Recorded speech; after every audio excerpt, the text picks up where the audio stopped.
fluorescent lights buzzed like dying wasps above Marcus Webb's head. A steel door slammed shut behind him.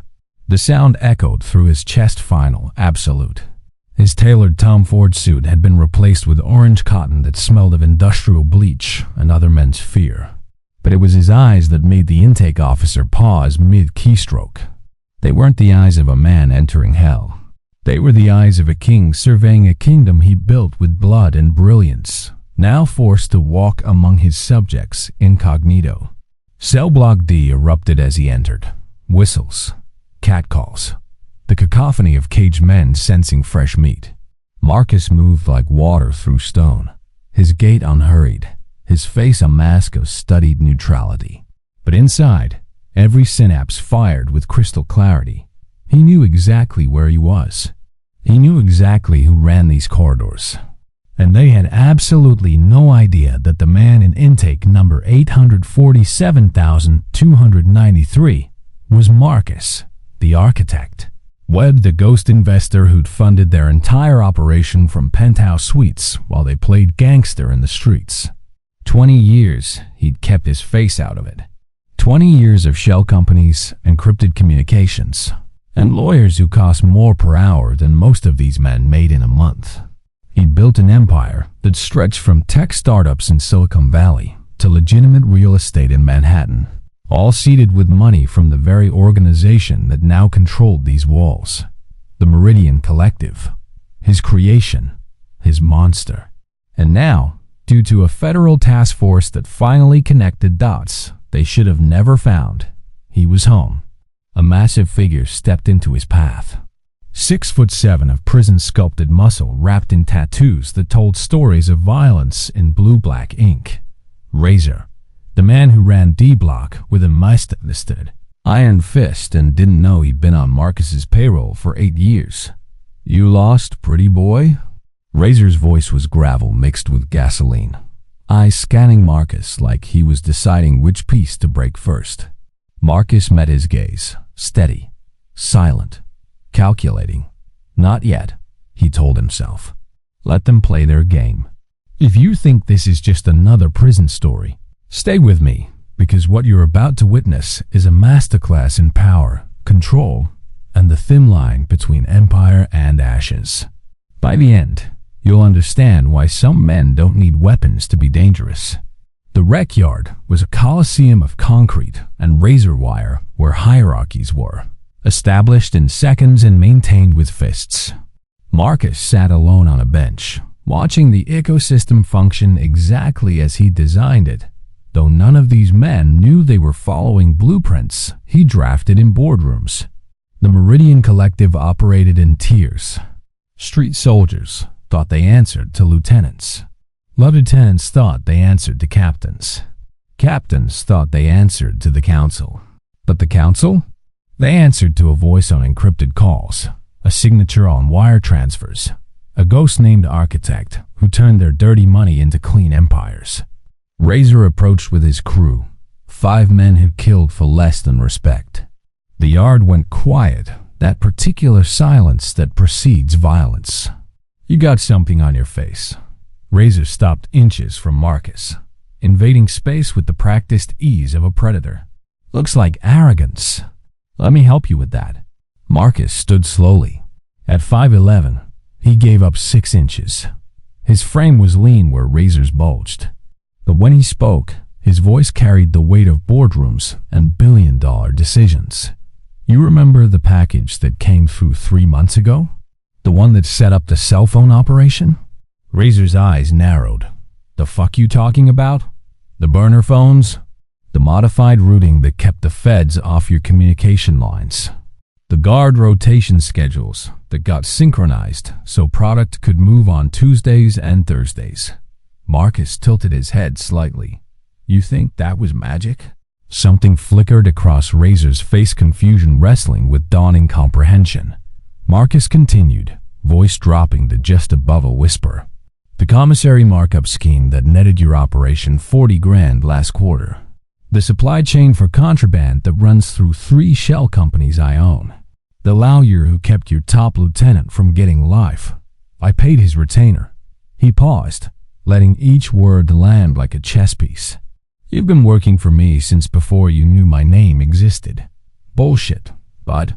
Razor's voice had lost its certainty. Marcus reached into his memory for the code phrase 3 words changed quarterly, known only to Tier 1 operators. Concrete bleeds gold. The yard didn't just go quiet. It went silent. The kind of silence that precedes earthquakes.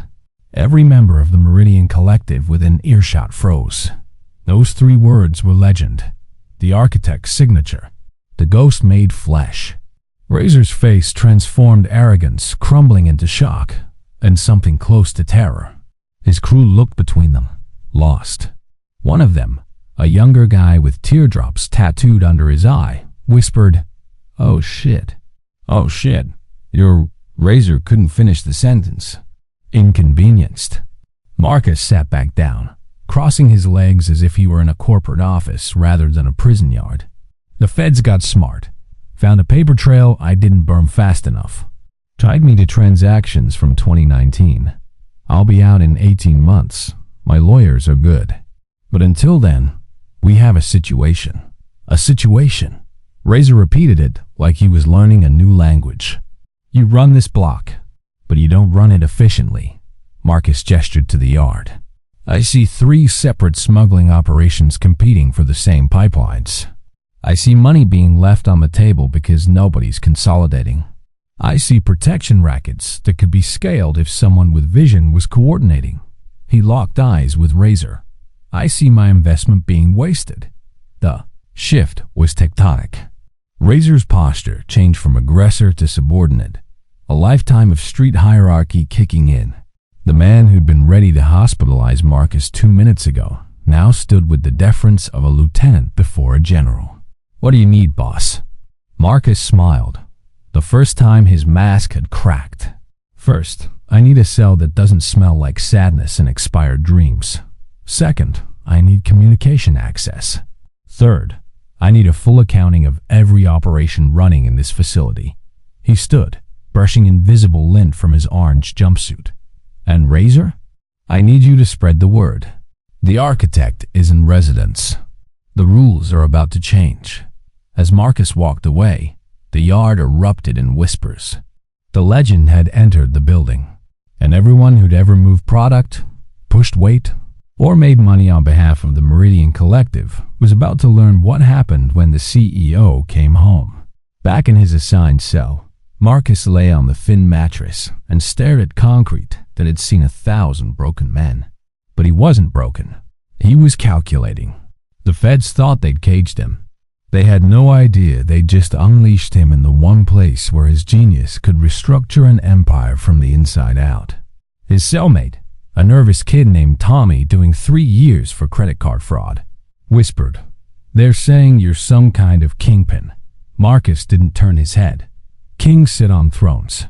I build them. He closed his eyes, mind already running numbers, strategies, reorganization charts. And this is just another office. Outside, guards walked their routes, oblivious. Inside, an empire was being rebuilt cell by cell, tier by tier, with the precision of a man who'd never lost a game he'd designed. The concrete would bleed gold. He'd make sure of it. By morning, Marcus's cell had transformed.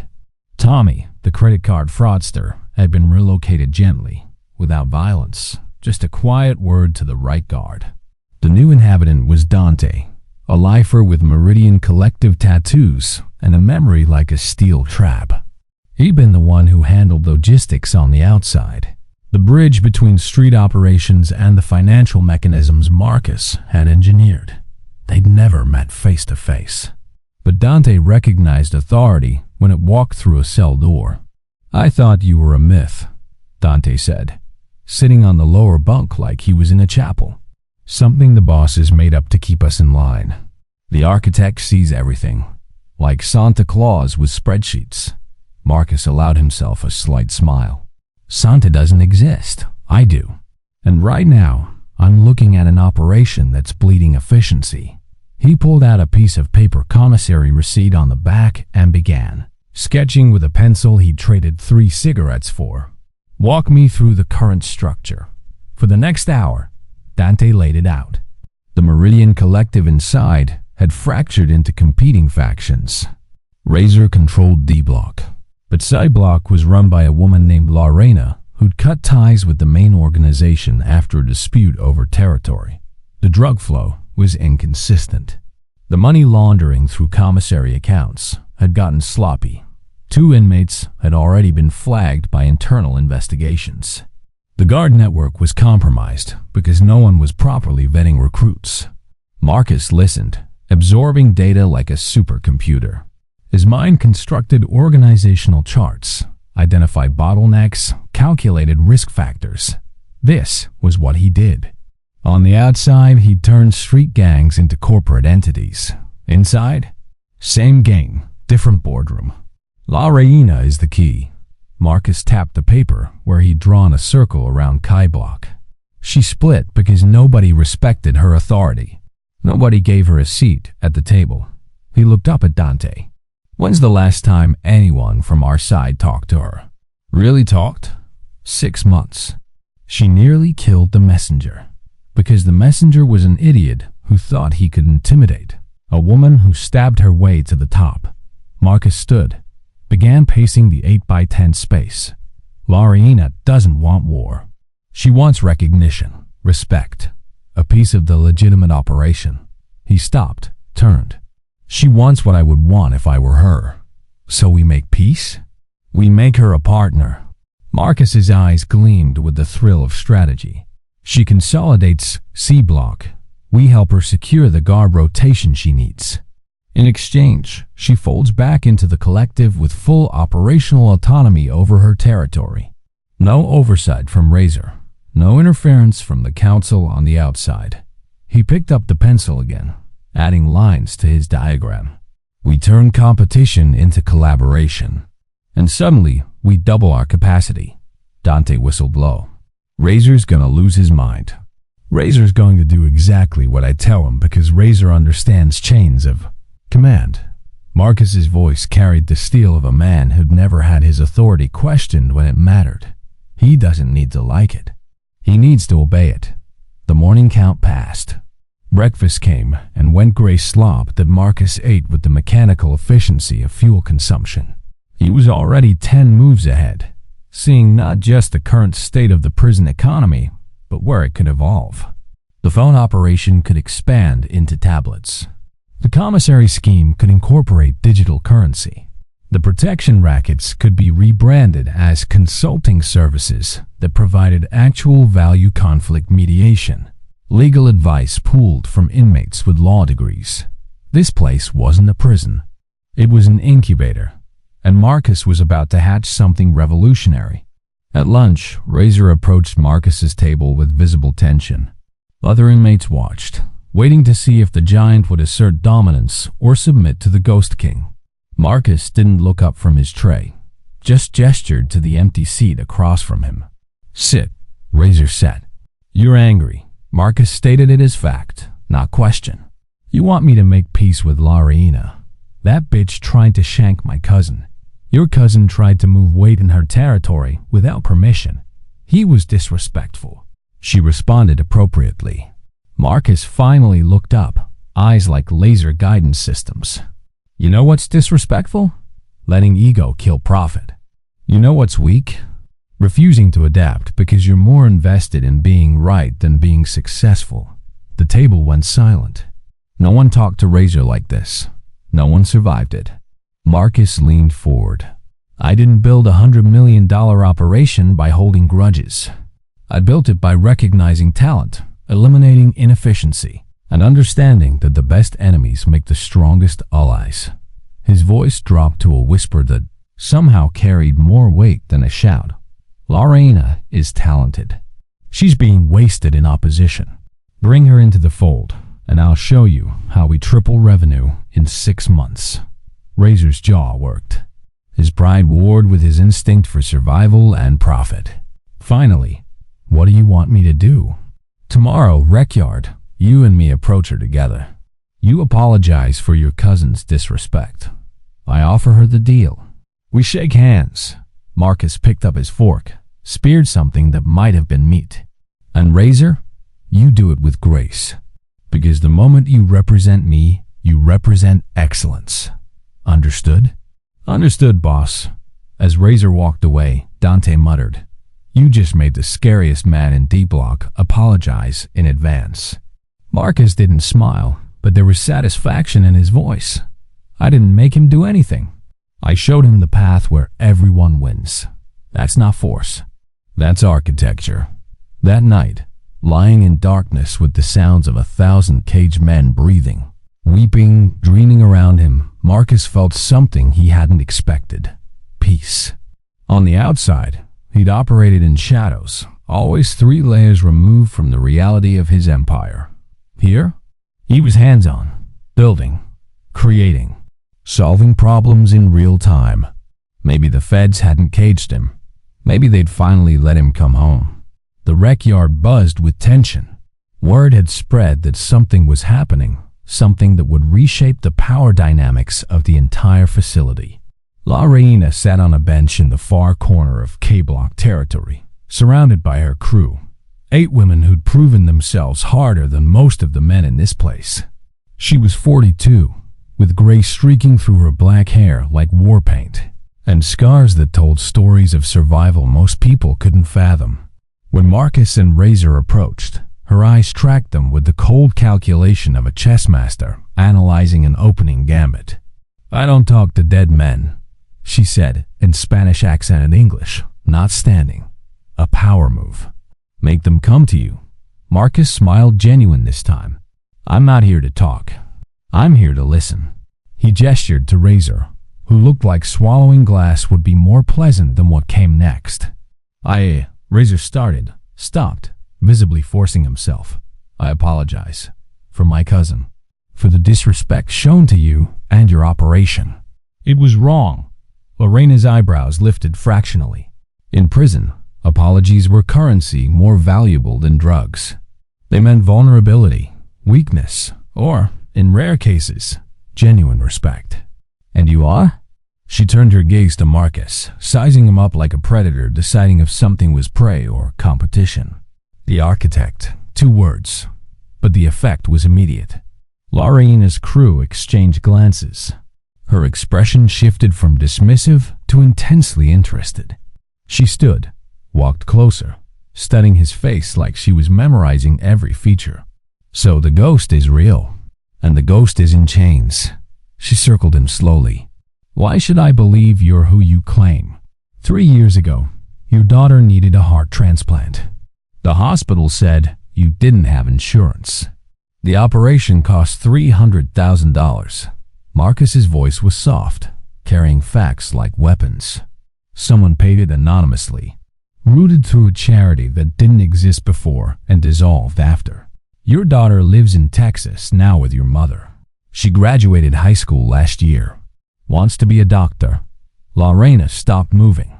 Her face, usually stone, cracked just enough to show the mother underneath the gangster. How? Because I track every dollar, every life my organization touches. Your work on the outside was exceptional. You moved product through routes nobody saw coming. You built loyalty through competence, not fear. He met her eyes. When I heard you went down, I made sure your family was protected. Because that's what I do for people who matter. The question isn't whether power corrupts, it's whether power reveals. Every choice Marcus makes in this concrete cathedral will either build a kingdom or destroy a legacy.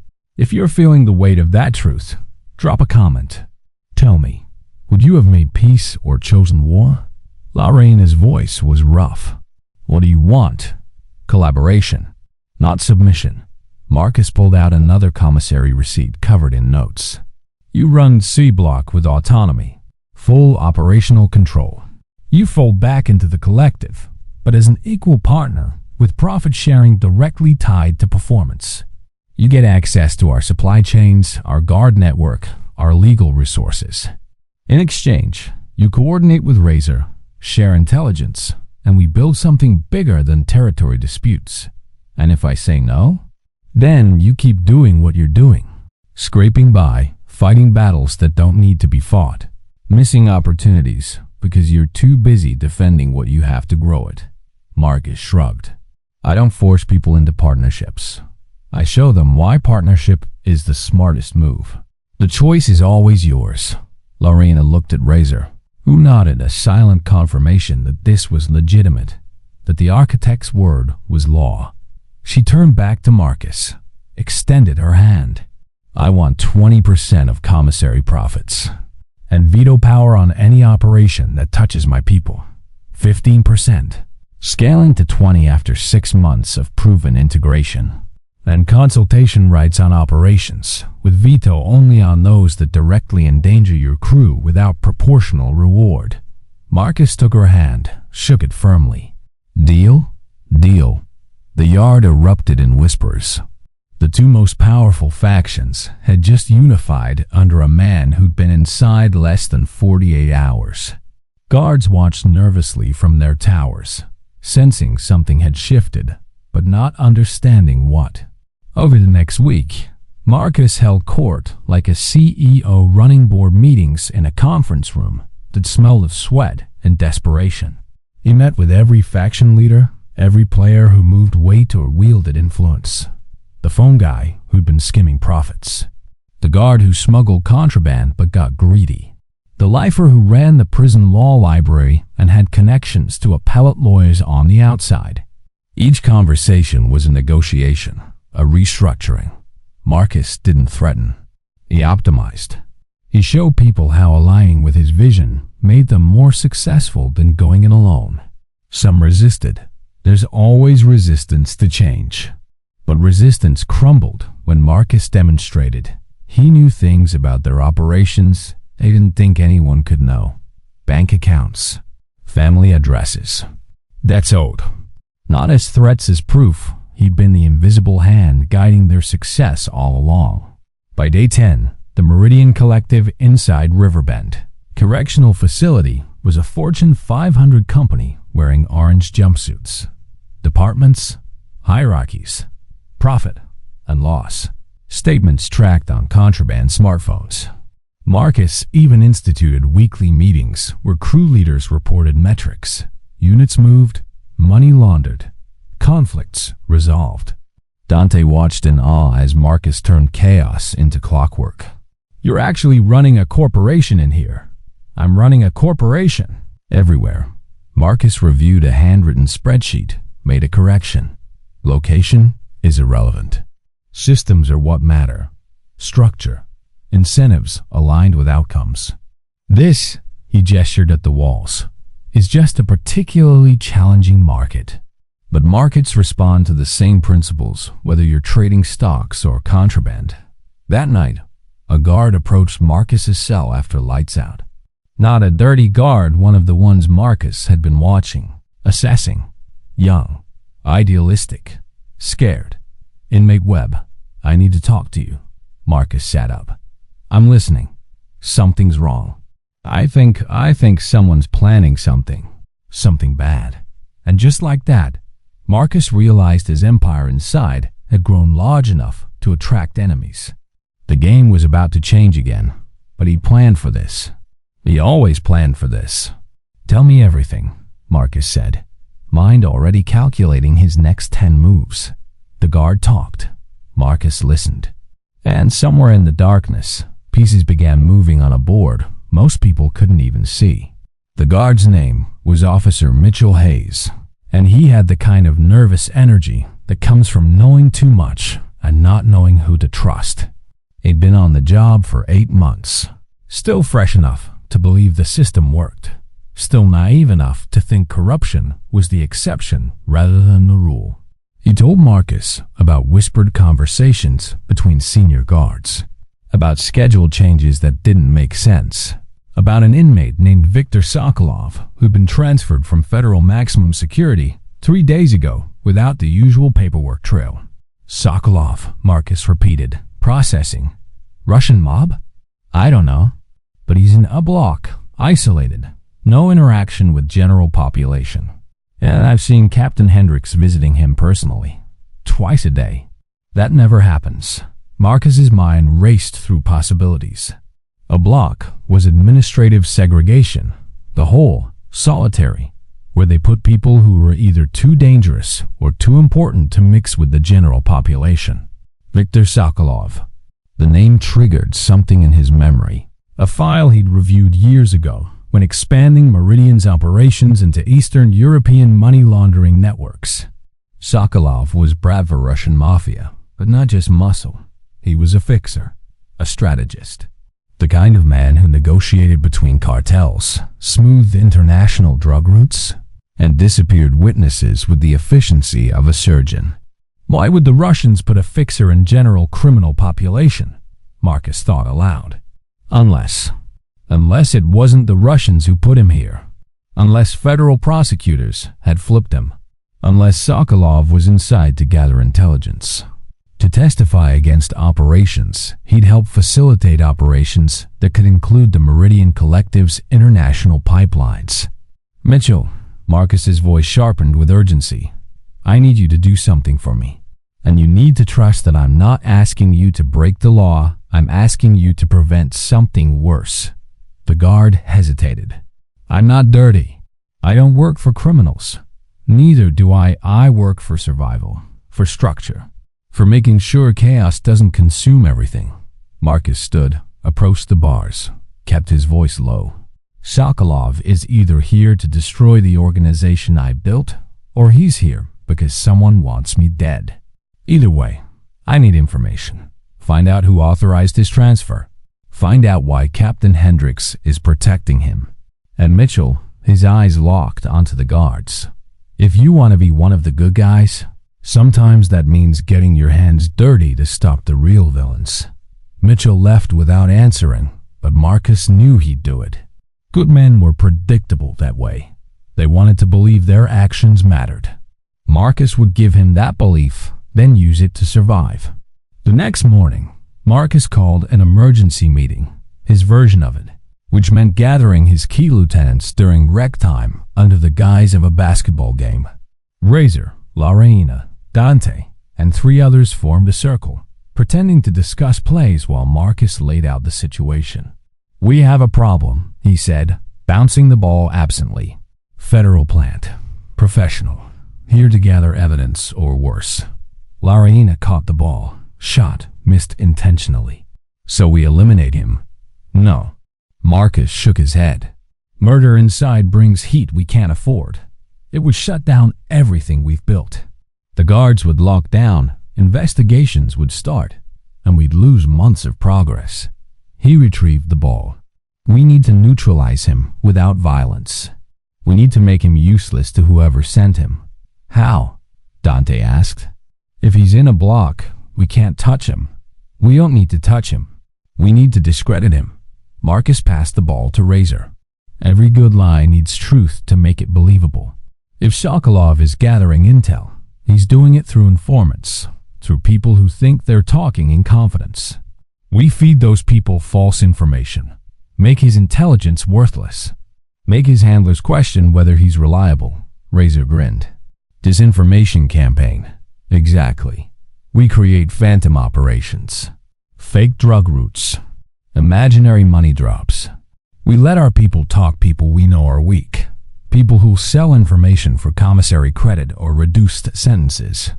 We flood Sokolov with data, 90% garbage mixed with 10% truth. By the time his handlers realize they can't verify anything, they'll either pull him or ignore his reports entirely. Lorena nodded slowly. And if they don't pull him, then we escalate, but not with violence. With leverage. Marcus's smile was predatory. Everyone has something they want to protect. Everyone has a weakness. We find Sokolov's, and we make him understand that his best option is to fail quietly and go home. Over the next 72 hours, the Meridian Collective became a propaganda machine. Inmates started talking about shipments that didn't exist. Guard networks suddenly discussed bribes for operations that would never happen. The law library inmate accidentally left documents about offshore accounts that were pure fiction. Every conversation was designed to be overheard. Every piece of intelligence calculated to be passed along. Mitchell came back on the third night, looking haunted. I found the transfer order. It came from DOJ Organized Crime Task Force. Sokolov cut a deal testimony in exchange for protected custody and reduced sentence. What's he testifying about? I don't know. It's sealed. But there's a federal prosecutor scheduled to visit him next week. Amanda Chun. She's the one who put away the Gambino family's financial network last year. Marcus felt ice in his veins. Amanda Chun was brilliant, ruthless, and she didn't build cases unless she was certain of conviction. If she was here for Sokolov's testimony, it meant she had something substantial, something that could dismantle everything Marcus had built, inside and outside these walls. Mitchell, I need one more thing. Marcus's voice was steady despite the threat crystallizing around him. I need to know if Chun's investigation touches me personally. If there are warrants, sealed indictments, anything with my name. I can't. That's way above my pay grade. Yes, you can. You have computer access to inmate files. You can search federal databases if you're clever about it. And Mitchell, Marcus's voice dropped to barely above whisper. If Chun's coming for me, she's coming for everyone I've ever worked with. That includes guards, lawyers, people who thought they were just looking the other way. She'd burn it all down to make her case, including you if you've talked to me more than once. The guard's face went pale. Realization dawned. He'd already compromised himself by having this conversation. By helping Marcus, even with noble intentions, he'd crossed a line that prosecutors like Chun would crucify him for. I'll see what I can find, Mitchell whispered, then disappeared into the shadows. Marcus returned to his cell, mind working through scenarios. The walls were closing in, not the concrete ones.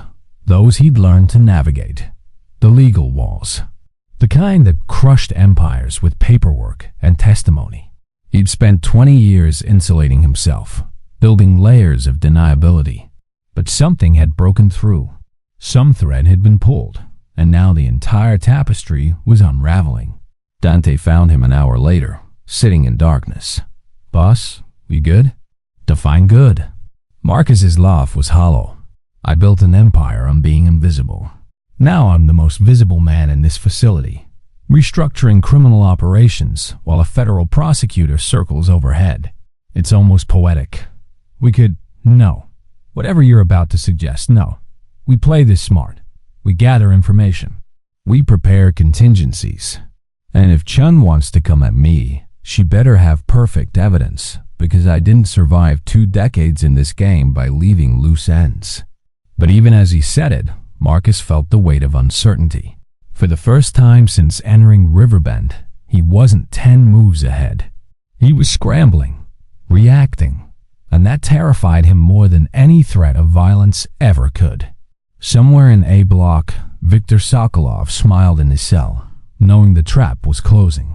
What would you do if your past came knocking with federal badges and sealed indictments?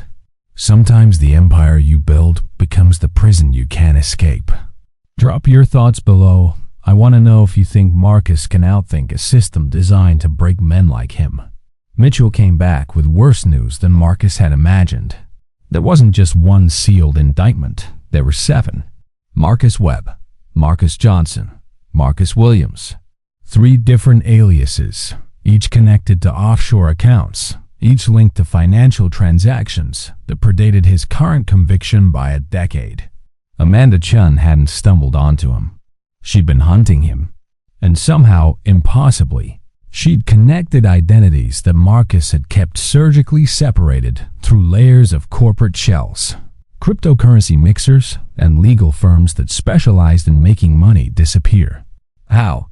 Marcus stared at the photocopied document Mitchell had risked everything to smuggle out. These accounts were closed years ago.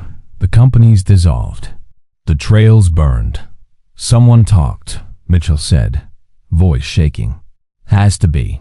The only way Chun connects these dots is if someone who knew the architecture gave her the map. A mole. Inside his organization. Someone close enough to understand how the pieces fit together. Marcus's mind cataloged possibilities with ruthless efficiency. The council on the outside 5 men, who'd worked with him for over 15 years. His lawyer's expensive, paranoid, and theoretically protected by attorney-client privilege. His accountant's less protected, more vulnerable to pressure. Or someone from inside, someone who'd been part of the collective before he'd even arrived. "I need names," Marcus said. "Everyone who had access to my financial operations between 2010 and 2020. Every accountant, every ladder, every lieutenant who handled money. That's dozens of people. Then I need dozens of names." Over the next week, Marcus built a matrix. On contraband paper, using codes only he understood, he mapped relationships, transactions, and exposure points. Each name became a node in a network of potential betrayal. He cross-referenced who'd been arrested in the past year, who'd suddenly stopped communicating with the organization, who'd moved to different cities or changed their routines. Pattern recognition had made Marcus wealthy. Now it might save his life. 3 names crystallized as high-probability traders. Jerome "Smokey" Patterson, an accountant who'd handled the Chicago operations until he'd been picked up on a DUI 6 months ago.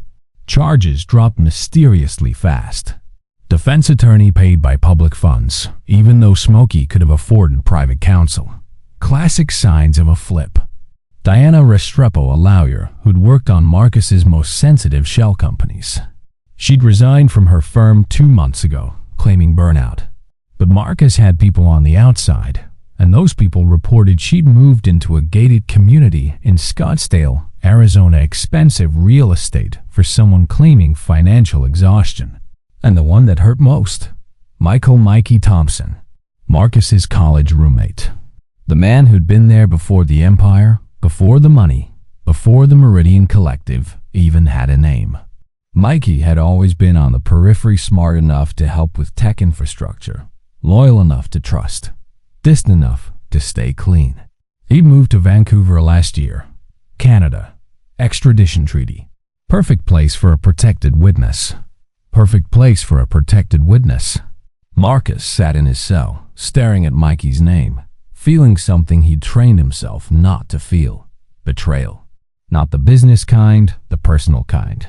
The kind that left scars deeper than knife wounds. "Dante," Marcus called out. His cellmate looked up from a letter he'd been writing. "I need you to get a message to the outside. Code 7, maximum encryption. Tell the council I need full surveillance on 3 targets. I want to know who they're talking to, where they're going, what they're buying. I want their lives mapped down to what cereal they eat for breakfast. You think one of them's the leak? I think one of them is destroying everything I built. And I think they did it because the feds promised them something I never could. Immunity from their own sins." That night, Marcus dreamed of Columbia University 2003. Him and Mikey sharing a dorm room barely bigger than his current cell. Eating ramen and building the first prototype of the encrypted communication system that would eventually become Meridian's backbone. Mikey had been brilliant with code, terrible with people. Marcus had been the opposite, a natural leader who could sell vision but needed someone to build the tools. They'd balanced each other. Brothers by choice, if not blood. How do you destroy someone you love? How do you survive someone you love destroying you? The answer came from La Reina 3 days later during rec time. She approached Marcus with the controlled urgency of someone carrying explosive information.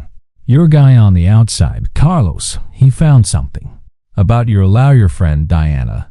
Tell me, she's not in witness protection. She's in rehab. Prescription pills. Apparently she'd been using for 2 years. Got hooked, lost her license to practice, used her savings to disappear and get clean." La Reina handed him a small piece of paper with a phone number. "This is the facility. You can verify if you want. She's not your leak. 1 down. 2 to go." Smokey Patterson was harder to track. Marcus's outside team reported he'd been seen meeting with federal agents, but the context was murky. His lawyer claimed the meetings were about an unrelated tax case. Smokey had always been sloppy with his personal returns. The kind of carelessness that eventually catches up with smart criminals. The DUI dismissal? Apparently legitimate. The breathalyzer had been improperly calibrated, evidence thrown out on procedural grounds. Which left Mikey. Marcus didn't want it to be Mikey. He wanted it to be anyone else, a random accountant, a corrupt cop, a disgruntled lieutenant. But the mathematics of betrayal didn't care about sentiment. Mikey was in Vancouver. Mikey had suddenly gone dark on all Meridian communications 3 months ago. Mikey had the technical knowledge to understand exactly which threads to pull to unravel Marcus's financial empire. Mitchell brought the confirmation Marcus had been dreading. I accessed Chun's case files, just metadata, not the sealed stuff. But there's a witness listed as Mount Protected Status, relocated under WITSEC protocol. The guard's hand shook as he passed the printout through the bars. MT testified before a grand jury in Seattle 2 months ago. The testimony is what triggered your indictments. Marcus felt something in his chest crack, not his heart. He'd armored that years ago, but the foundation of who he thought he was. He'd built the Meridian Collective on loyalty, on the principle that if you took care of your people, they'd take care of you. He'd paid for Mikey's mother's cancer treatment. He'd funded Mikey's sister's education. He'd trusted him with secrets that could have destroyed the empire a dozen times over. And Mikey had taken all of it, the money, the trust, the brotherhood, and traded it for immunity. Boss! Dante's voice cut through the rage building in Marcus's skull. What do you want to do? What did he want to do? The old Marcus, the street kid from Baltimore, who'd clawed his way out of poverty with fists and fury, wanted blood. Wanted to reach through prison walls and across international borders to make Mikey understand what betrayal cost. But that Marcus was a ghost. The man sitting in this cell had evolved past emotion into pure calculation.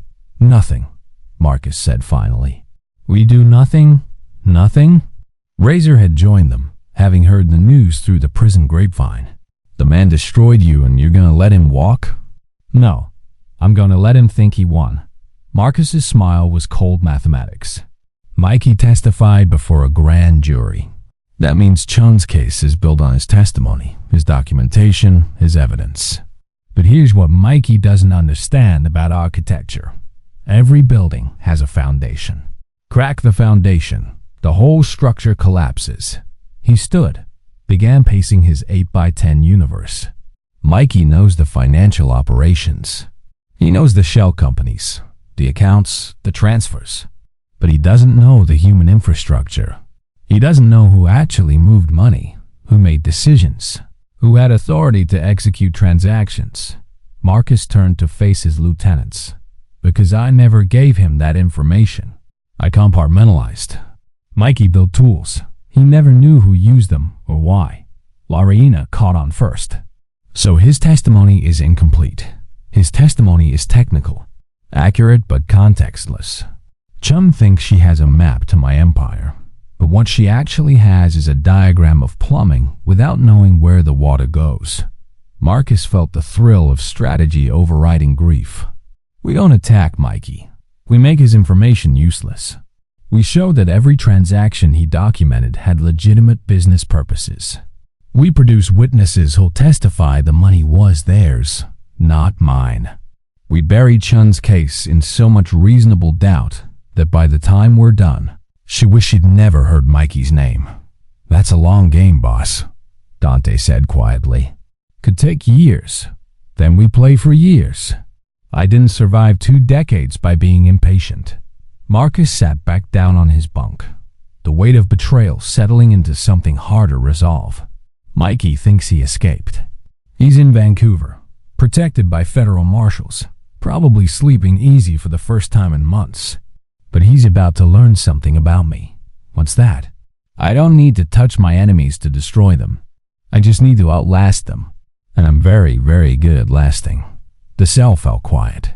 Outside, the prison hummed with its usual chaos shouting, clanging metal, the white noise of incarceration. But inside Marcus's mind, a new architecture was forming. Not an empire this time, a defense. a legal fortress that would turn his greatest vulnerability into Chun's impossible burden of proof. That night, Marcus wrote letters, real ones, on real paper that would be read by real judges. Letters that laid groundwork for appeals, for motions to suppress, for challenges to witness credibility. He'd spent 20 years building in shadows. Now he'd build in sunlight, using the law the way he'd always used structure, as a weapon for those smart enough to wield it. Mitchell stopped by after lights out, nervous as always. "I can't keep doing this. If they find out I'm feeding you information, they won't." Marcus's voice carried certainty he didn't entirely feel. "Because you're going to stop, right now. You've given me what I needed. The rest is gratitude and protecting your own neck." He pulled out a commissary slip with a phone number. "Call this number from a burner phone. Tell them you're Mitchell from Marcus. They'll wire $50,000 to an account you'll set up. Untraceable. Clean. Your insurance policy for when this all goes sideways. I don't want your money." "Yes, you do. Because if Chen's investigation goes wide enough, she'll find our conversations in the visitor logs, in the guard reports, in the digital surveillance this place pretends doesn't exist. And when she does, you'll need a lawyer who costs more than your annual salary. Take the money, Mitchell. Consider it payment for doing the right thing in a wrong situation." The guard took the slip, pocketed it, and disappeared into the dark. Marcus watched him go, another piece positioned on the board. Mikey had made his move. Now it was Marcus's turn. And in this game, the one played in courtrooms instead of streets, Marcus had never lost. Amanda Chen arrived at Riverbend Correctional Facility on a Tuesday morning when frost still clung to the razor wire like crystallized promises of freedom. Marcus watched her through the reinforced glass of the attorney visiting room mid-40s. Korean-American, wearing a suit that cost more than most inmates made in a year of prison work. She had the posture of someone who'd never lost an argument that mattered, and the eyes of someone who collected convictions the way other people collected art. "Mr. Webb." She sat across from him, placing a digital recorder on the table between them. "Or should I say Mr. Johnson? Or Mr. Williams? You have so many names, it's hard to keep track." Marcus smiled, the expression not reaching his eyes. "My lawyer advised me not to speak with you without representation. Present. Your lawyer is currently fighting a Bar Association investigation for filing fraudulent motions. I'd find better counsel if I were you." Chun opened a folder, began arranging documents with theatrical precision. "But you're right. You shouldn't talk to me. In fact, you shouldn't say a word. Just listen." She slid the first document across the table. Bank statements, transfers, dates and amounts that Marcus recognized instantly. They were his. Filtered through companies he'd created, moved through accounts he'd personally managed. "Michael Thompson gave us everything," Chun continued, her voice carrying the satisfaction of a predator with prey cornered. 20 years of financial records, communication logs, organizational charts. He documented your entire operation with the kind of detail that would make an accountant weep with joy. She pushed another document forward. "This is a proffer agreement. You testify against the remaining council members. You help us dismantle the Meridian Collective completely, and I'll recommend 20 years instead of life. You'll be 72 when you get out. Old, but alive."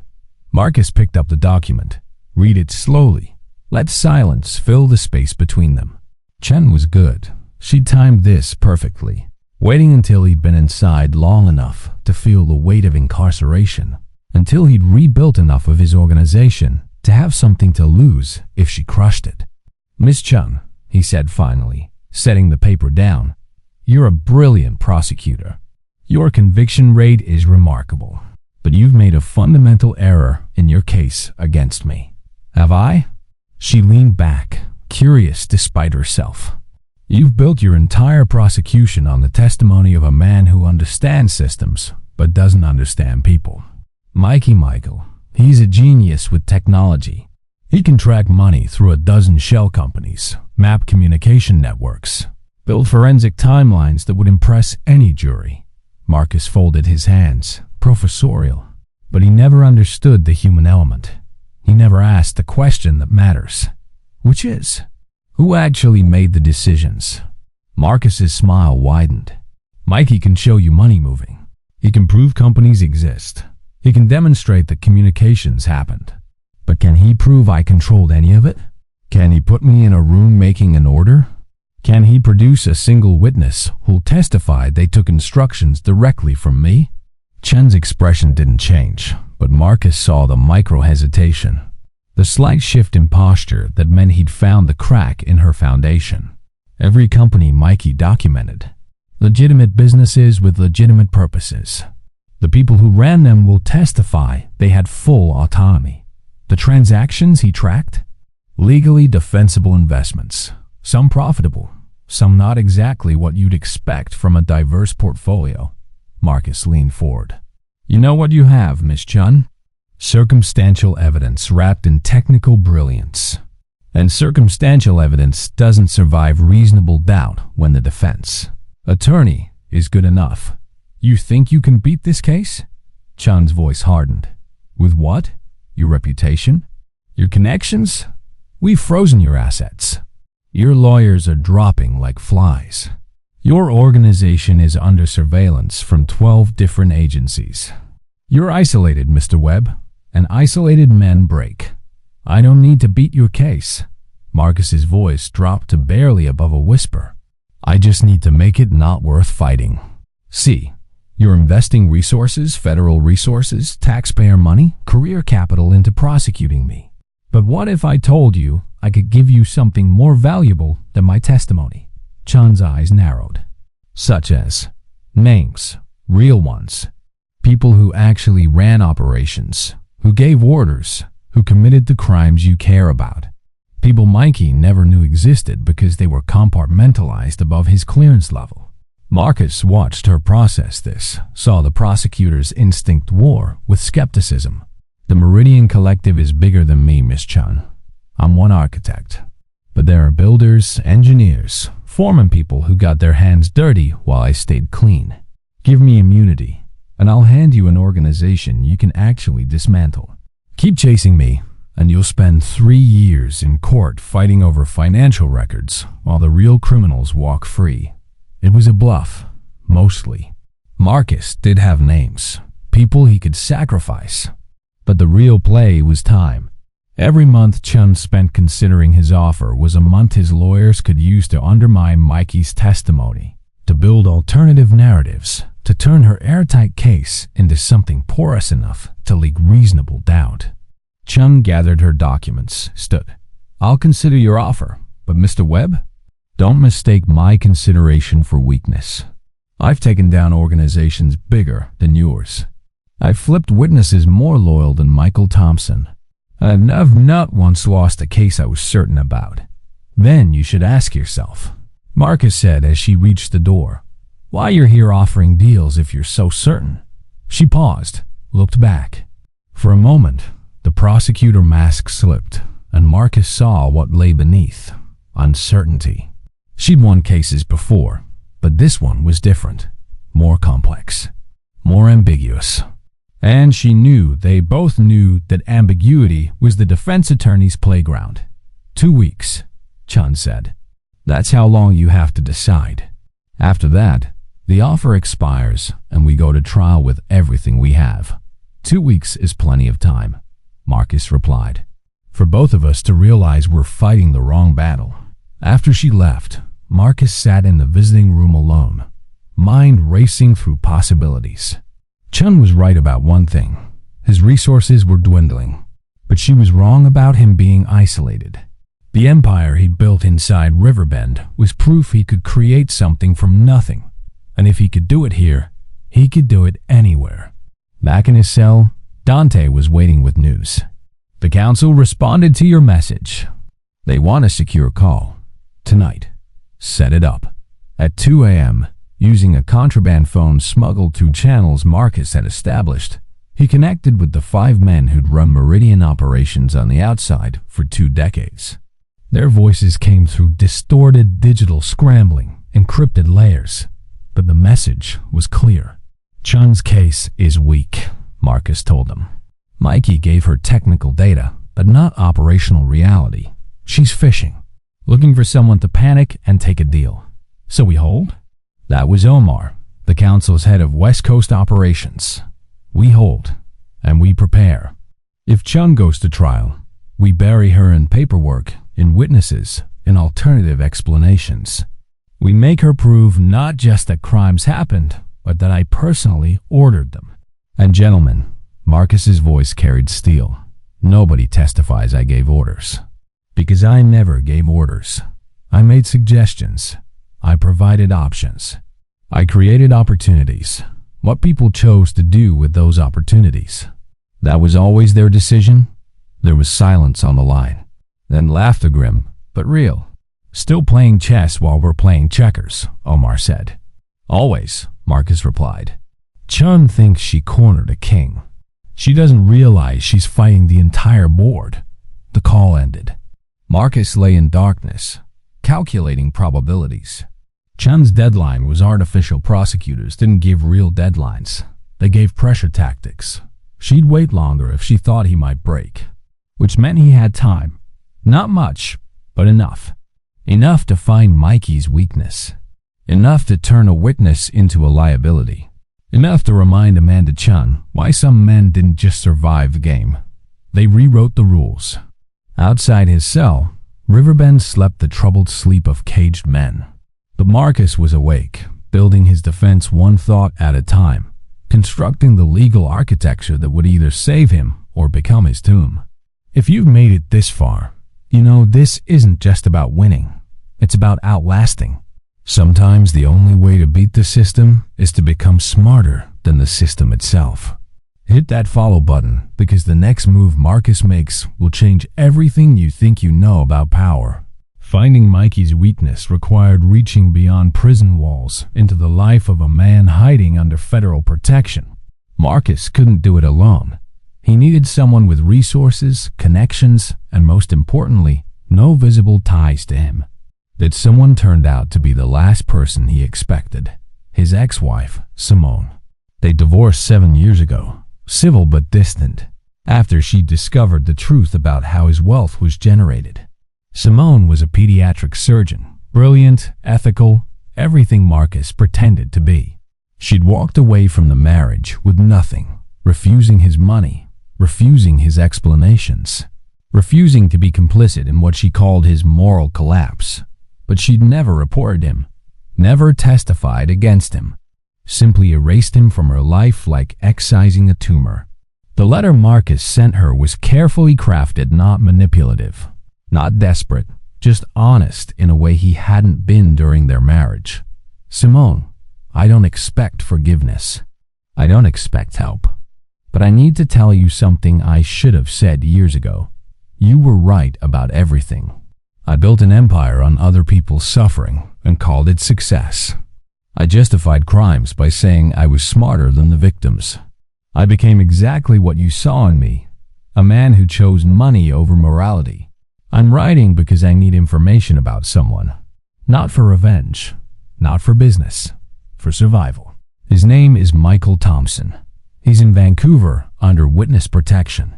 He testified against me, and I need to understand why.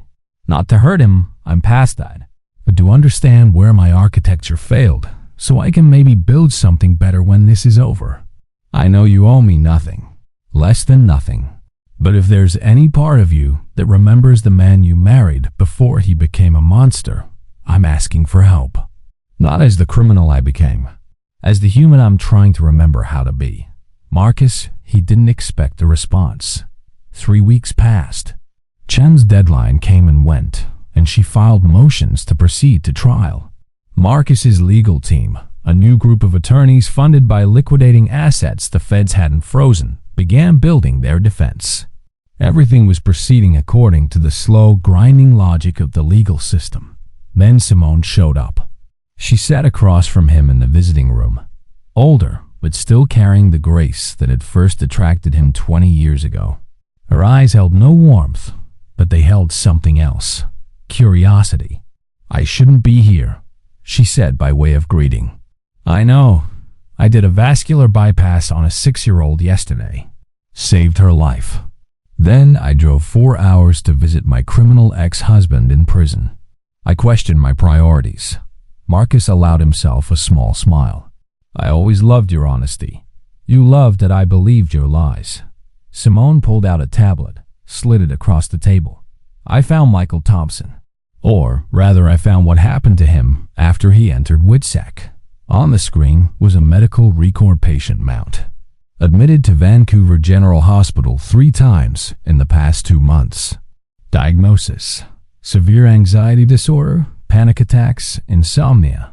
Medication: benzodiazepines, SSR is sleep aids. The notes described a patient unraveling, someone whose nervous system was rebelling against the weight of his choices.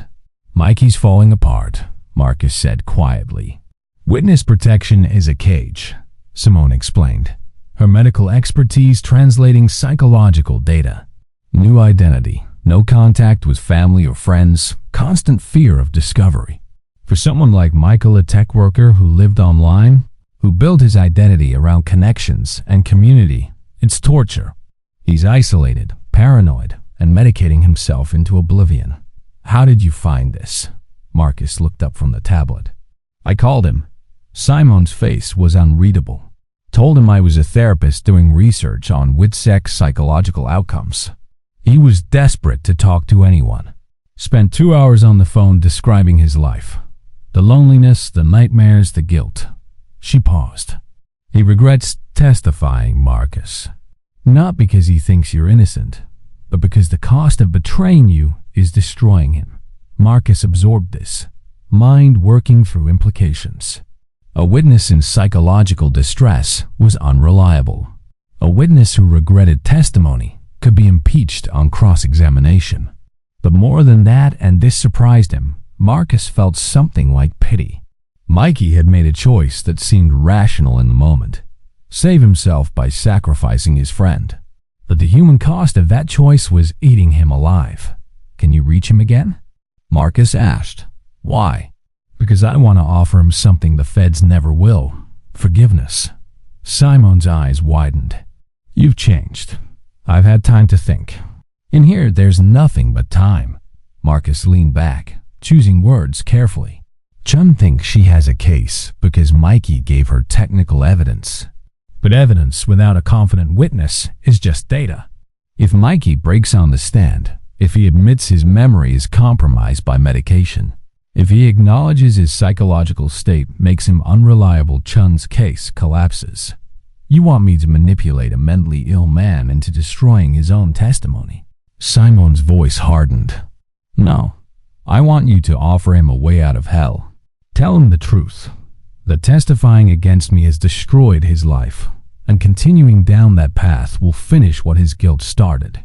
Tell him that if he recants, admits his testimony was given under emotional duress, was incomplete, was embellished to satisfy prosecutors, I'll make sure he's taken care of, protected, not by the feds, who'll abandon him the moment he's no longer useful. By me. Why would you help the man who betrayed you? Because I understand him.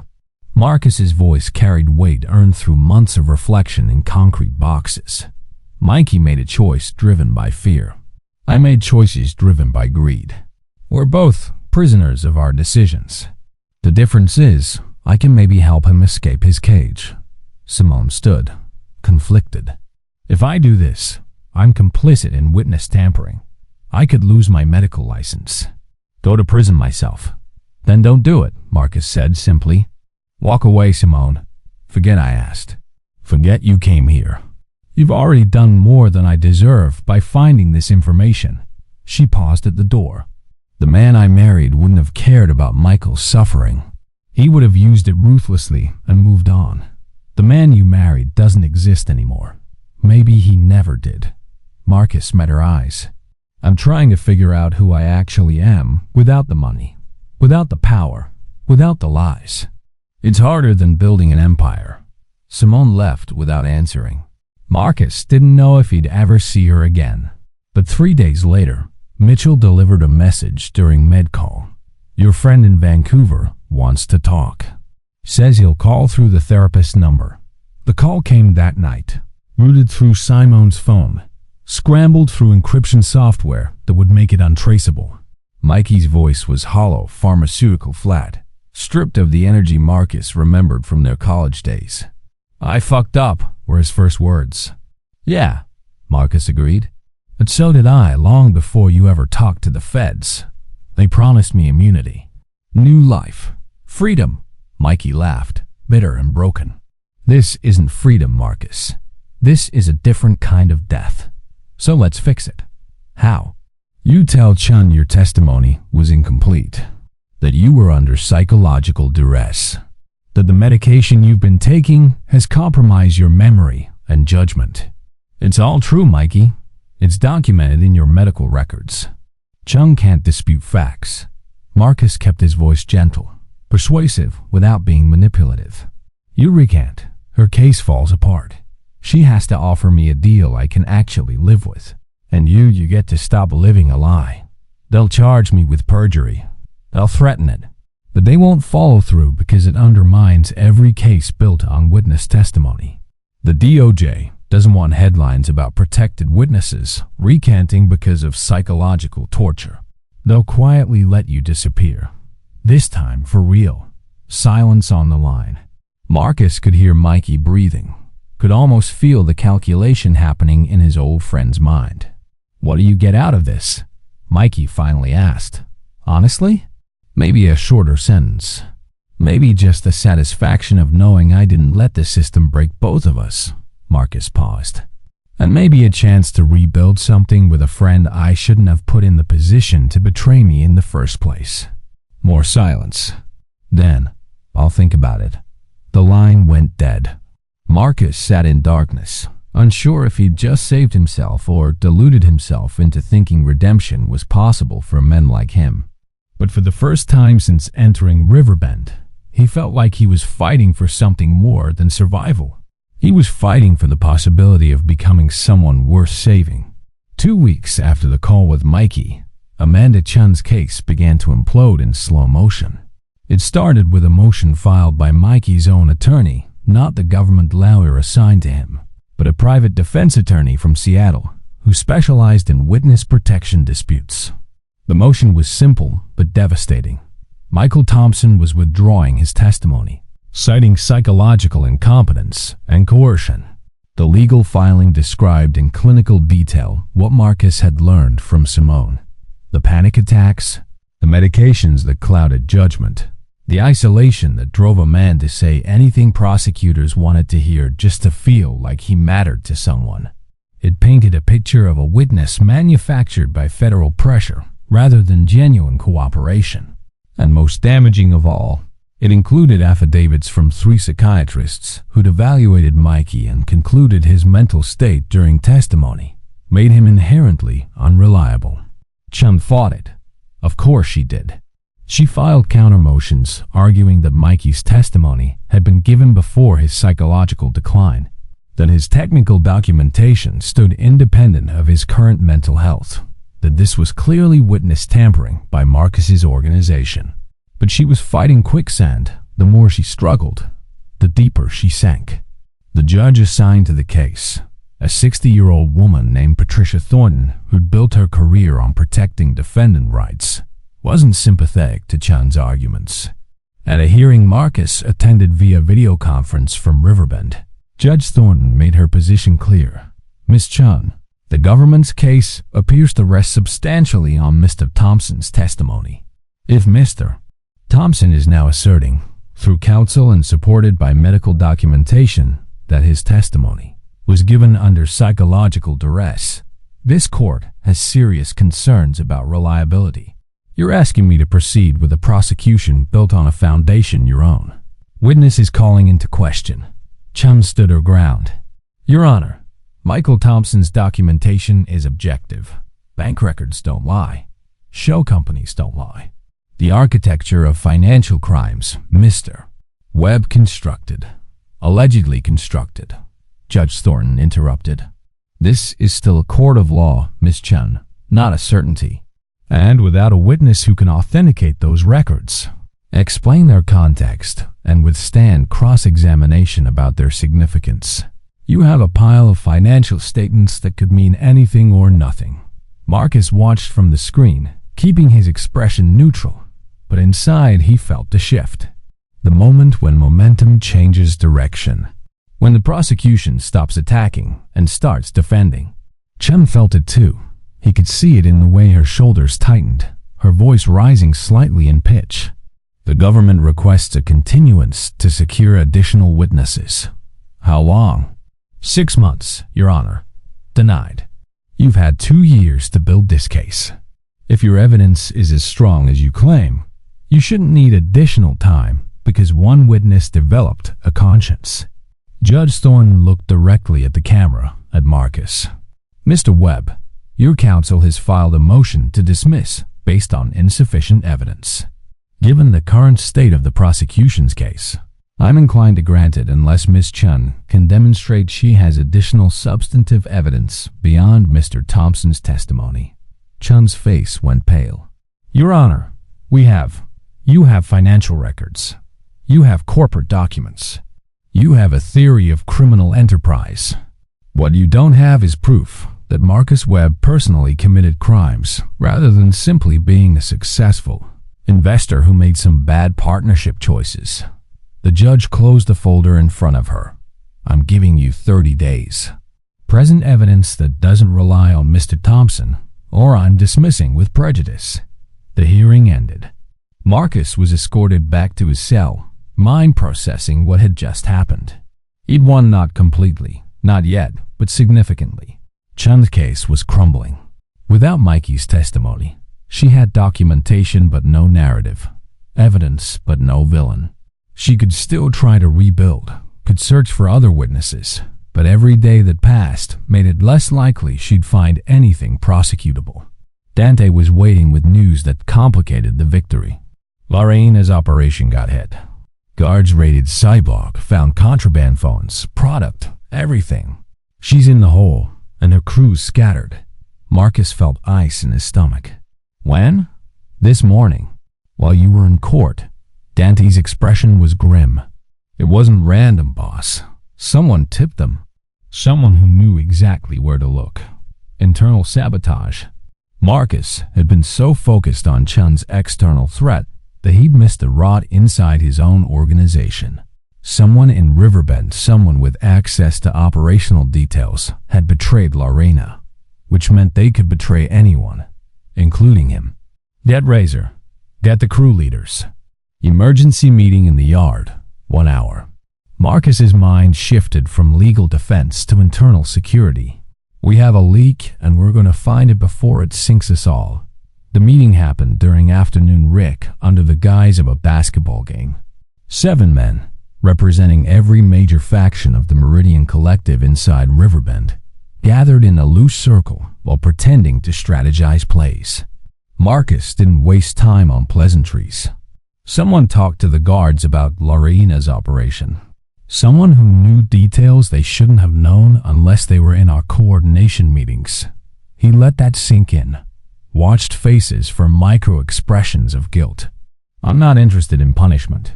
I'm interested in why. Because whoever did this had a reason, and I need to understand if that reason extends to other operations. Razor spoke first. Could have been someone in Lorena's crew. Someone with a grudge. Possible.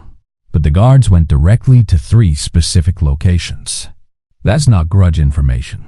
That's detailed operational intelligence. Marcus shook his head. This was someone with access to our planning sessions. Someone in this circle or close to it. The group exchanged uneasy glances. Trust, once broken, spread suspicion like poison through water. Marcus could see it happening, real-time friends becoming suspects, alliances fracturing under pressure. Here's what we're going to do, Marcus continued.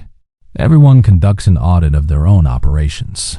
Look for people who've been asking questions they shouldn't ask, who've had unexplained contact with guards, who've changed behavior recently. We do this quietly, without accusations, because if we start a witch hunt, we'll destroy ourselves faster than any informant could. And when we find them, that was Dante, always pragmatic. We isolate them. We feed them false information. We turn them into a tool rather than a threat. Marcus's smile was cold. If the guards want an informant, we'll give them one. But they'll only know what we want them to know. The meeting dispersed. Marcus stayed in the yard, watching the sun set through razor wire, thinking about trust and betrayal and the impossible mathematics of leading criminals. You couldn't inspire loyalty through fear. It just created better liars. You couldn't buy it. Money disappeared the moment a bigger offer came along. The only real loyalty came from shared purpose, from people believing that your success meant their success. And maybe that was where he'd failed. Maybe the empire he'd built was always destined to collapse because it was built on transactions rather than trust, on mutual benefit rather than mutual belief. Simon's voice echoed in his memory. The man I married wouldn't have cared about Michael's suffering. She was right. The old Marcus would have used Mikey's breakdown ruthlessly, would have seen Laurene's arrest as an opportunity to consolidate power, would have found the informant and made an example brutal enough to terrorize everyone else into silence. But the Marcus had built an empire that required constant violence to maintain. This Marcus, the one sitting in a prison yard at sunset, wanted to build something that could sustain itself without him. Something that would survive even if he never walked out of Riverbend. Maybe that was naive. Maybe you couldn't reform a criminal enterprise any more than you could reform a cancer. But Marcus was going to try anyway. Not because he thought he'd succeed, but because the alternative, becoming the monster he'd been pretending not to be, was no longer acceptable. Back in his cell, Mitchell delivered a final message that night. Chun's team's falling apart. 2 prosecutors requested transfers. Our supervisors asking questions about case viability. The guard looked almost sympathetic. I think you're going to win, Marcus. Winning would mean walking out of here free. Marcus lay on his bunk, staring at concrete. All I'm doing is surviving. That's not the same thing. But survival was something. In a system designed to break men, simply refusing to break was its own form of victory. Tomorrow he'd keep building, keep planning, keep trying to turn a criminal empire into something that maybe, possibly, could be more than the sum of its crimes. Tonight, he'd sleep, and maybe dream of a world where architects built cathedrals instead of cages. The informant turned out to be someone Marcus should have suspected from the beginning. Tommy, his original cellmate, a nervous kid doing 3 years for credit card fraud. Tommy had been relocated from Marcus's cell on day 1, supposedly to make room for Dante. But relocations didn't happen without reason. And in hindsight, the reason was obvious. Someone had wanted Tommy positioned where he could observe without seeming important enough to be a threat. Dante brought the evidence 3 days after Laurene's arrest. A commissary receipt with handwriting that matched Tommy's, listing locations and times that corresponded exactly with operational details only coordination meeting attendees should have known. The receipt had been found in a guard's office during a routine cell search of an unrelated inmate pure accident, the kind of luck that made Marcus believe in providence. How long has he been talking? Marcus asked, studying the receipt like it was a corporate prospectus. At least 2 months. Maybe longer. Dante's voice carried the flat anger of betrayed trust. He's been feeding the guards everything: shipment schedules, guard rotation bribes, even the phone network infrastructure. It's a miracle we haven't been completely shut down. Marcus processed this with the cold logic that had made him successful. Tommy wasn't a strategic thinker. He was a frightened kid way over his head in a world that terrified him. Someone had approached him, probably early in his sentence, and offered him something he needed: protection, reduced time, maybe just the psychological relief of being useful to authority figures instead of prey for criminals. Bring him to me. Tonight, after count. Somewhere private. Boss, if we're seen with him after this comes out, we're not going to hurt him. Marcus cut off the objection. I'm going to offer him something better than whatever the guards promised. The meeting happened in the shower room at 2 a.m. when most of the facility slept and guard attention was focused on other blocks. Tommy arrived escorted by two of Razor's crew, shaking so badly he could barely walk. When he saw Marcus, something in his face broke, the mask of composure that young inmates wear to survive. "I didn't want to," Tommy said immediately, words tumbling out like confession. "They told me you were dangerous, that you'd hurt me if I didn't cooperate. They said they'd add time to my sentence, make sure I went to maximum security after this. I'm just trying to survive, man. Just trying to make it home." Marcus studied him, 22 years old, baby-faced, absolutely not built for prison life. In another universe, Tommy would be finishing college, working an entry-level tech job, worrying about student loans instead of survival. But in this universe, he'd been thrown into a machine designed to break people and had made the only choice his fear allowed. "How much time do you have left?" Marcus asked, voice neutral. 18 months. But they said, if I kept cooperating, they'd recommend early release. 6 months, maybe less. And what did they ask you to report? Tommy's eyes darted to the floor. Everything. Who runs what operations? Where contraband comes from? How money moves? They wanted details about you specifically, who you meet with, what you talk about. Any mention of outside operations. He swallowed hard. They said you were the target. That if they could build a case against you for running criminal operations inside, they could add decades to your sentence. Marcus nodded slowly, pieces clicking into place. This wasn't about Lorena or the Meridian Collective's internal operations. This was Chun's backup plan. If she couldn't convict him on Mikey's testimony, she'd build a new case showing he was actively running a criminal enterprise from inside prison. Tommy's information was meant to be the foundation for RICO charges. Conspiracy, continuing criminal enterprise, the kind of federal charges that turned years into lifetimes. "Tommy, look at me." Marcus waited until the kid's terrified eyes met his. "You're not going to die tonight. You're not going to be hurt. But you are going to make a choice, and this choice will determine what kind of man you become when you leave this place." "What choice?" "The guards promised you 6 months. I can give you 3. Marcus let that land, watched hope and disbelief war across Tommy's face. "My lawyers can file a motion for compassionate release based on your cooperation with an internal investigation into guard corruption. We document every guard who pressured you, every threat they made, every illegal request for information. You become a witness against them instead of against me. They'll never let that happen. They don't have a choice. Judge Thornton is already skeptical of prosecutorial overreach in my case. If I present evidence that the DOJ is manufacturing new charges by coercing vulnerable inmates into becoming informants, she crucify them.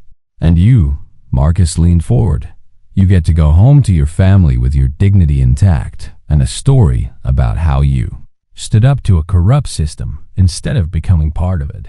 Tommy's voice cracked. "Why would you help me? I betrayed you because you're not my enemy.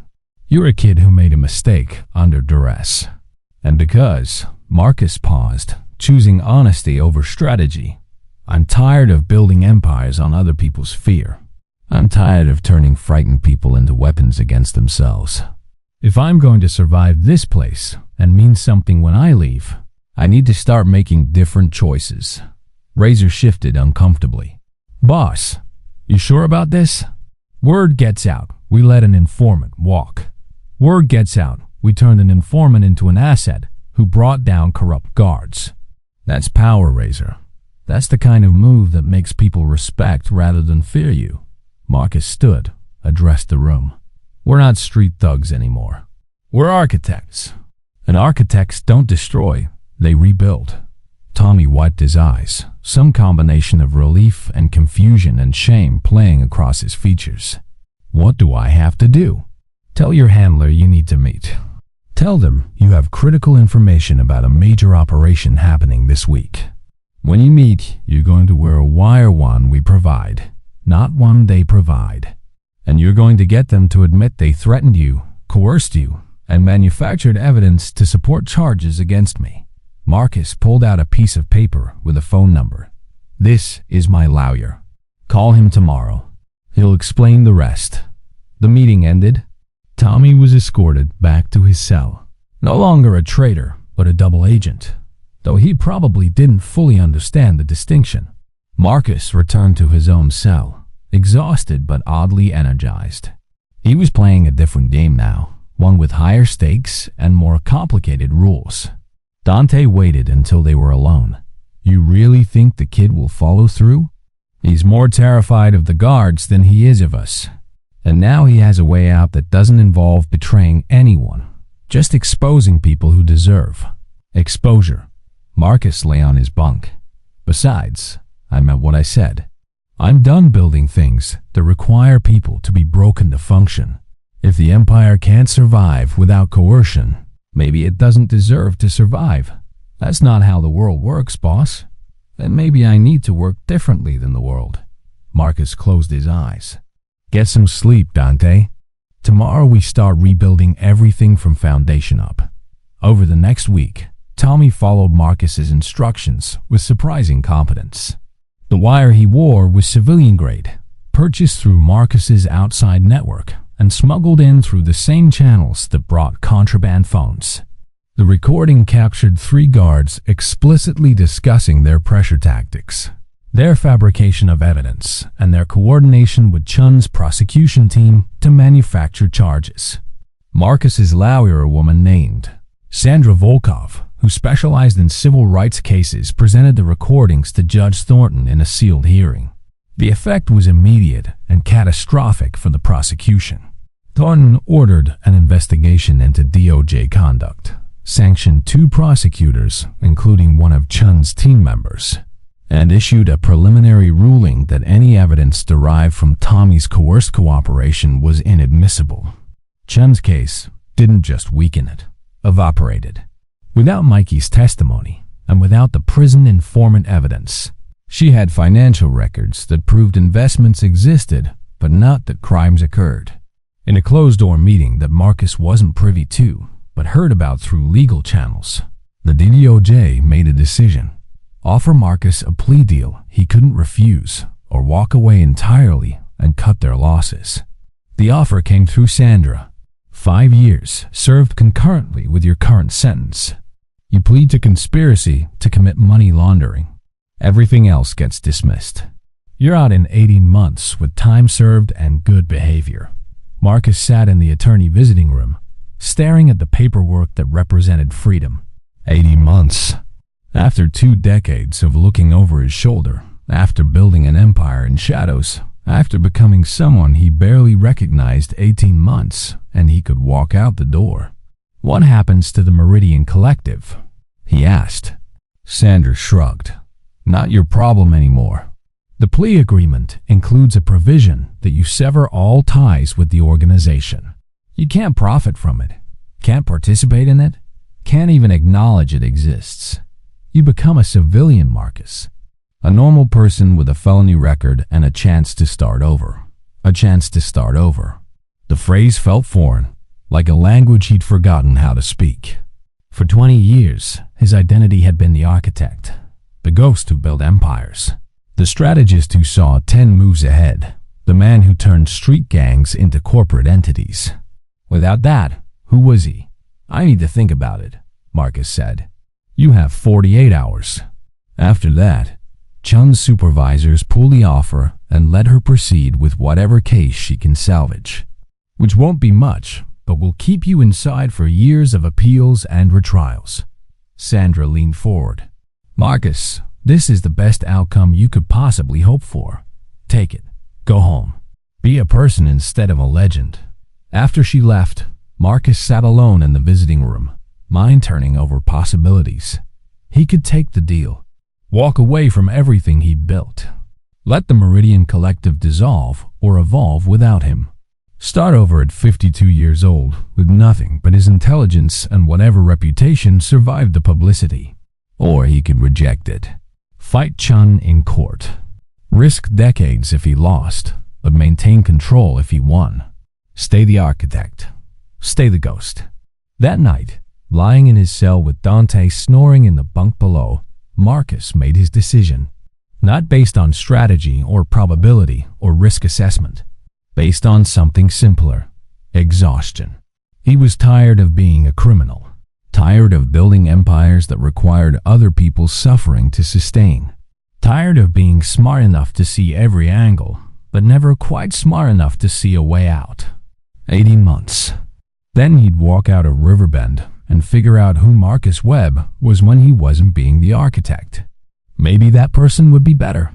Maybe worse. But at least that person would be real.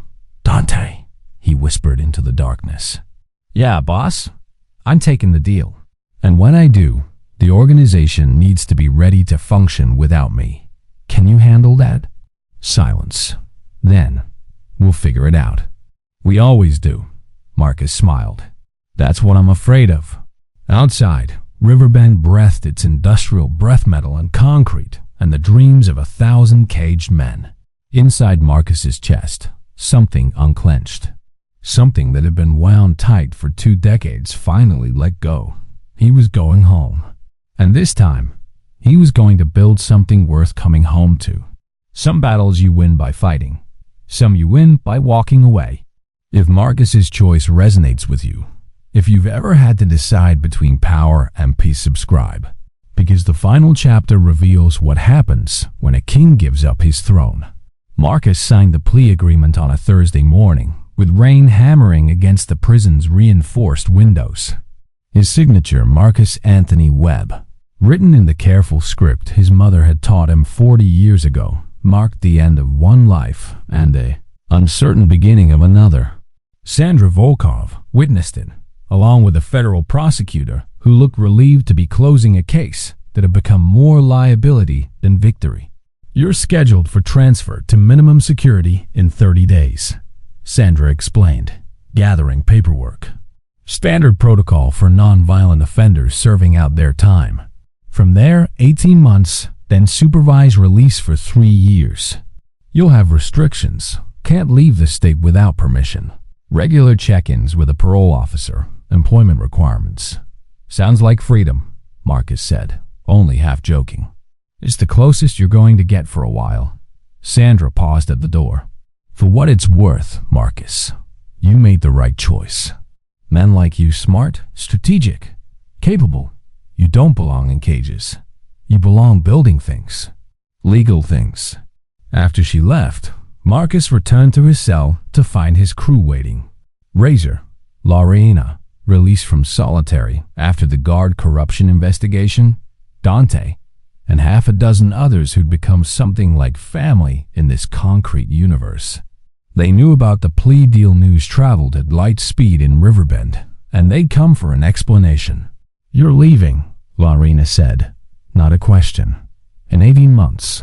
But effectively, yes. I'm out. Marcus sat on his bunk, met each person's eyes. The plea agreement requires me to sever all ties with the Meridian Collective. No contact, no coordination, no involvement. You're on your own. We're not asking you to stay involved, Razor said carefully. We're asking what happens to what we built. Does it collapse? Does it evolve? Do we just go back to fighting over scraps like before you showed us there was a better way? Marcus had been thinking about this question since the moment Sandra presented the plea offer. The Meridian Collective inside Riverbend was his final creation, maybe his best one. Not because it was the most profitable or the most powerful, but because it had started transforming from a criminal enterprise into something almost resembling a community. People who'd been enemies had become partners. Operations that had been chaotic had become efficient. Money that had been hoarded had started being invested in education programs, in legal resources for inmates without representation, in supporting families on the outside who'd lost their primary heirs to incarceration. It wasn't legal. It wasn't even ethical by conventional standards. But it was more than it had been. And Marcus believed, maybe naively, that it could continue evolving into something genuinely constructive. Here's my last blueprint, he said finally. Not instructions, not orders. Just suggestions from someone who spent 2 decades building organizations and learned some things about what makes them survive. He pulled out papers, his final project, worked on for weeks in preparation for this moment. Diagrams, organizational charts, principles written in the same careful script he'd used to sign away his criminal identity. First principle, consensus leadership. No more single architect. You form a council 7 people, representing different factions, different perspectives. Decisions get made by majority vote. Nobody has absolute power, because absolute power corrupts absolutely, and I should know. Lorena picked up one of the pages, studied it. You're describing a democracy. I'm describing sustainability. Dictatorships collapse when the dictator leaves. Democracies adapt. Marcus pointed to another diagram. Second principle, legitimate enterprise wherever possible. The phone operation? Partner with companies that provide actual services to inmates' educational apps, legal resources, family communication platforms. The commissary markup? Use profits to fund a scholarship program for inmates' kids. You're still making money, but you're also creating value that exists beyond contraband. Dante laughed, but it wasn't mocking. You're trying to turn a prison gang into a non-profit. I'm trying to show you the power doesn't have to come from exploitation. Real power, lasting power, comes from building systems that improve people's lives. Even in here. Especially in here. Marcus stood, began pacing the small space. Third principle, exit strategies. Every person involved should have a plan for life after prison. Education, job training, connections to legitimate employment. You stop treating the incarceration as a permanent identity and start treating it as a temporary condition you're preparing to overcome. Razor shook his head, smiling despite himself. You really believe a bunch of criminals can become social entrepreneurs? I believe people are capable of becoming whoever they decide to be. You're all criminals because circumstances and choices led you here. But circumstances change. Choices change. Marcus met Razor's eyes. You told me once you started dealing because your neighborhood had no jobs and your family had no food. That's not criminality. That's desperation dressed up as crime. If the organization can create legitimate opportunities, maybe desperation stops being the only option. The cell fell quiet. Outside, a guard called count. Inside, something fundamental shifted, not dramatically, not with speeches or promises, but with the slow recognition that maybe, possibly, the empire they built could become something worth preserving for reasons beyond profit. Lorena spoke first. If we do this, if we try to make this work, we're going to fail sometimes. People will fuck up. Operations will collapse. The guards will crack down. Probably, Marcus agreed. But you'll also succeed sometimes. And every success will make the next one more possible. That's how change works. Not through perfect execution, but through persistent effort that refuses to accept that the current state is the only possible state. Over the next 30 days, Marcus worked with his crew to implement the new structure. The Council of 7 was formed elected by general vote from the inmate population involved in Meridian operations, which itself was revolutionary. The phone network partnered with a legitimate tech company that provided tablets for educational content, with contraband communication becoming a smaller sideline rather than the primary operation. The commissary profits seeded a fund administered by an outside nonprofit that Sandra helped establish that provided books, legal assistance, and family support services. It wasn't perfect. Some inmates resisted the changes, preferring the old hierarchies where strength determined power. Some operations failed because good intentions couldn't overcome institutional barriers, but some worked. And the ones that worked began changing not just the organization, but the culture of the entire block. Marcus watched it evolve from the periphery, no longer leading but advising, no longer commanding but suggesting. It felt strange being irrelevant to something he'd created, but it also felt right. Like a parent watching a child learn to walk without help. On his last day at Riverbend before transfer to minimum security, Marcus stood in the yard one final time. The same concrete, the same razor wire, the same industrial sky. But somehow it looked different. Less like a cage, more like a foundation. Razor approached, extended his hand. "You did something nobody thought was possible." "What's that?" "You made us believe we could be more than what we were." Razor's grip was firm, respectful. "That's worth more than any empire, boss." Marcus shook hands with each of them, Lorena, Dante, Tommy, who'd been released early as promised, and dozens of others who'd become unexpected colleagues in the strangest corporate restructuring in history. Then he walked through steel doors that opened in front of him and closed behind him, carrying nothing but the clothes on his back and a vision of what he'd build next. Minimum security was a different world. Open dormitories, outdoor work details, inmates who'd committed white-collar crimes rather than violent ones. Marcus kept his head down, worked in the library, took business courses offered through a prison education program. He wrote letters to Simone, not asking for reconciliation, just sharing observations about architecture and humanity and the strange alchemy of becoming something new while staying fundamentally yourself. She wrote back, not often, but enough. 18 months passed like water through stone, slowly reshaping everything it touched. And then, on a Tuesday morning with sun breaking through clouds, Marcus Webb walked out of the federal correctional system a free man. Sandra was waiting with a car and a smile. "Ready for the real world?" "Define real," Marcus said, climbing into the passenger seat. She drove him to a small apartment. She'd secured one bedroom. Nothing fancy, but with a window that looked out on actual sky instead of concrete. On the kitchen table was a laptop, a phone, and a folder containing job applications for legitimate consulting firms that worked with criminal justice reform. "Your parole officer expects you to report tomorrow," Sandra explained. "You'll need employment within 60 days. You can't associate with known criminals or visit establishments where criminal activity is likely to occur." Standard restrictions. Marcus nodded, but he was staring out the window at people walking freely, at cars moving without checkpoints, at the vast, incomprehensible liberty of being able to go anywhere, do anything, become anyone. "What will you do?" Sandra asked. "Build something," Marcus said. "I'm good at that. I've just never tried building something that didn't require hiding." "Any ideas?" He thought about Riverbend, about the organization he'd left behind, about Tommy and Dante and all the others who were still inside trying to implement systems that might help them survive incarceration with their humanity intact. "Yeah," he said finally. "I'm going to help other people get out. Not just physically getting out of the cycles that put them inside in the first place.